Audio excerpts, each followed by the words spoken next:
حضور صلی اللہ علیہ وسلم کی حیات طیبہ کے آخری ایام میں یہ واقعہ پیش آیا کہ حضور مسجد نبوی میں تشریف فرما ہے، مجمع موجود ہے، اچانک ایک شخص ظاہر ہوتا، شدید و بیاض ثیاب، شدید و سواد شعر، اس کا لباس انتہائی سفید صاف، کوئی اس پر دھبا نہیں، داغ نہیں، میل نہیں، بال انتہائی سیاہ چمکدار، گرد آلود نہیں، ولا یعرفہ احد منا، اور ہم میں سے اسے کوئی پہچانتا بھی نہیں تھا، کسی بھی ریت سے خاک سے بالکل آلودہ ہوئے بغیر بال ہیں، تو شاید یہ مدینے کا رہنے والا ہو، تو مدینے والوں میں سے کوئی تو ہوتا کہ جو اس کو جانتا پہچانتا، کوئی نہ کوئی تو گریٹ کرتا اس کو مجمع میں، آؤ آؤ ادھر آ جاؤ، میرے پاس آ جاؤ، کوئی نہیں۔ اور اگر براہ راست باہر سفر سے آ رہا ہے تو کچھ گرد آلود بال ہوتے، کچھ کپڑے میلے کچیلے ہوتے، تو لوگ حیران تھے، اور مزید یہ کہ اس نے سیدھا تیر کی طرح مجمع کو چیرتا ہوا حضور کے عین سامنے جا کر بیٹھ گیا۔ اب لوگ حیران ہیں، یہ ہے کون؟ اس کی یہ جرت، یہ جسارت، اور اس طرح دو زانو بیٹھا کہ حضور کے گھٹنوں کے ساتھ اپنے گھٹنے جوڑ دیے اور حضور کی رانوں پر اپنے دونوں ہاتھ رکھ دیے۔ اب سوال کیا، یا محمد اخبرنی عن الاسلام، اے محمد مجھے بتاؤ اسلام کیا ہے؟ حضور نے فرمایا وہی جو میں ابھی آپ کو حدیث سنا چکا ہوں، الاسلام ان تشہد اللہ الہ الا اللہ وان انا رسول اللہ وان تقیم الصلاۃ وتؤتی الزکاۃ وتصوم رمضان وتحج البیت ان استطعت الیہ سبیلا۔ پھر کہا اخبرنی عن الایمان، لیکن یہ کہ ان روایتوں میں بھی اس کو روایت کرنے والے بہت سے صحابہ ہیں، عبداللہ ابن عمر بھی ہے، حضرت عمر خود بھی ہیں رضی اللہ تعالی عنہما،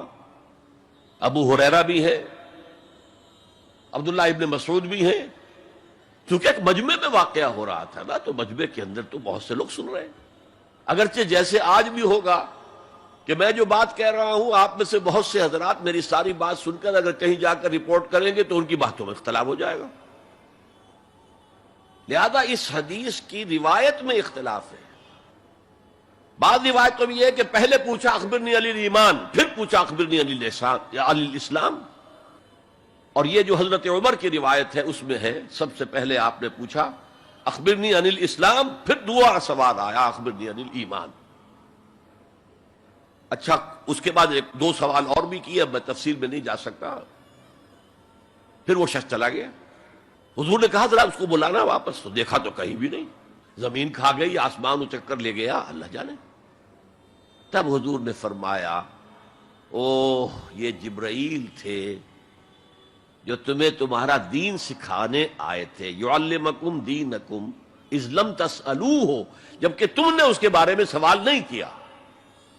اور یہ پہلی بار ہے کہ میں جبرائیل کو پہچان نہیں سکا، انسانی شکل میں وہ آئے اور میں پہچان نہیں پایا،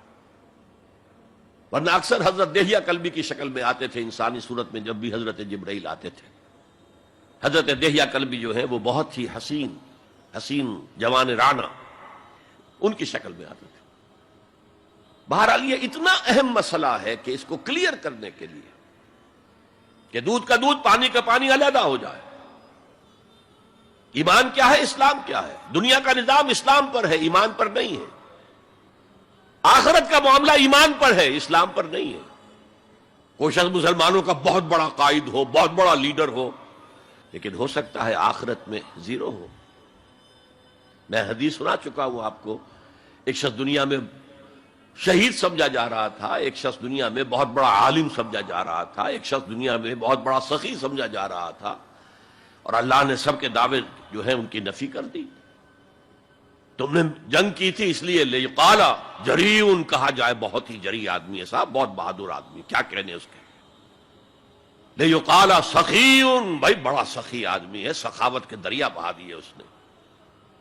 بھائی بہت بڑا عالم ہے، اس سے علم کا کتنا جو ہے لوگوں کو فیض پہنچا ہے۔ وقد قیلا، یہ تمہارا مقصود تھا، وہ مقصود دنیا میں حاصل ہو چکا، تمہاری شہرت کے ڈنکے بج چکے، اب یہاں تمہارے لیے کچھ نہیں۔ اور پھر اللہ حکم دے گا اور فرشتے منہ کے بل گھسیٹتے ہوئے اسے جہنم میں جھونک دیں گے۔ تو وہ اسلام وہاں کام نہیں آئے گا. بلکہ اسلام کیا، اسلام پر اتنی اضافی خوبیاں بھی کام نہیں آئیں گی اگر دل میں ایمان نہیں اور اس کے نتیجے میں نیت درست نہیں. هي الحلقات تحفظني بآيات من القرآن، هي الحلقات تملأني بحب المصطفى العدنان.